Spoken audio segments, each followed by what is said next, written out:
Masyarakat kecewa dengan pernyataan Presiden Joko Widodo soal presiden boleh berpihak dan berkampanye dalam pemilu. Sementara itu banyak pakar hukum yang menyebut presiden membaca undang-undang pemilu secara sepotong-sepotong. Akankah elemen masyarakat sipil bangkit untuk mengontrol negara? Hari ini suasana di Jakarta berjalan seperti biasa dengan kesibukan warga ibu kota yang membuat lalu lintas terlihat padat. Namun banyak di antara mereka yang terus memantau perkembangan politik jelang pemilihan umum 14 Februari 2024. Salah satu yang menjadi perhatian adalah pernyataan Presiden Joko Widodo tentang presiden yang boleh berkampanye dan boleh berpihak kepada pasangan calon tertentu. Sebagian masyarakat menyayangkan pernyataan presiden itu. Untuk pernyataan kemarin saya sebenarnya cukup terkejut ya, karena mendengar hal tersebut bisa keluar dari mulut presiden.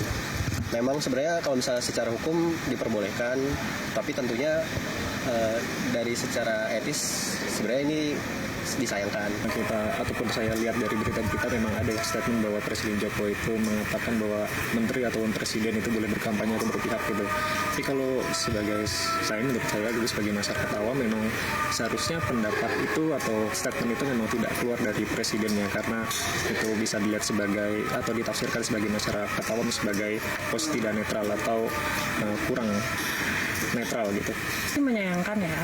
Maksudnya pemimpin negara yang seharusnya netral itu kayaknya udah sangat wajar kalau harusnya netral, tapi ternyata memilih secara terang-terangan untuk memihak pada salah satu paslon, di mana keberpihakannya itu juga sebelum-sebelumnya tanpa dia malu-malu pun sudah menimbulkan sejumlah pro dan kontra gitu. Bagi pakar hukum tata negara, pasal 281, 282, dan 283 Undang-Undang Pemilu memang ambigu. Kita harus pisahkan antara 281, 282, dan 283 itu.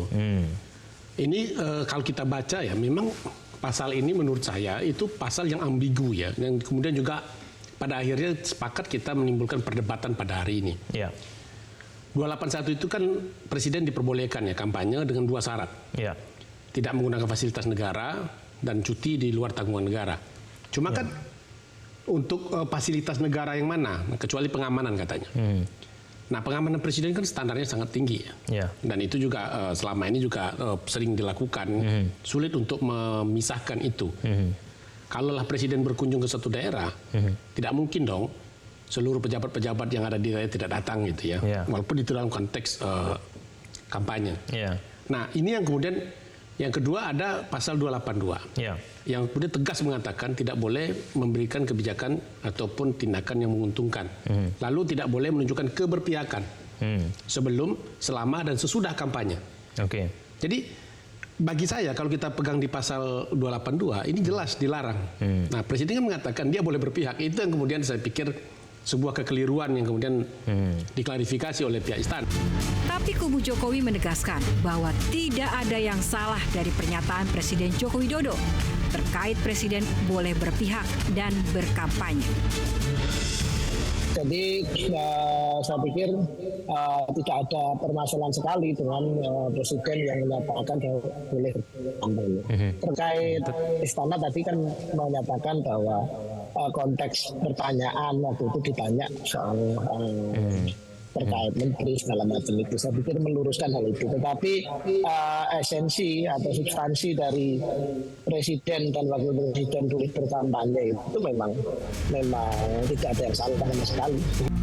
Kini, masyarakat tak bisa lagi duduk berpangku tangan menyerahkan semua pada lembaga negara seperti KPU dan Bawaslu untuk memastikan pemilu berjalan jujur, adil, bebas, dan rahasia. Masyarakat sipil harus mulai bergerak aktif untuk mengontrol negara atau state yang makin ugal-ugalan. Jelajahi cara baru mendapatkan informasi. Download Metro TV Extend sekarang.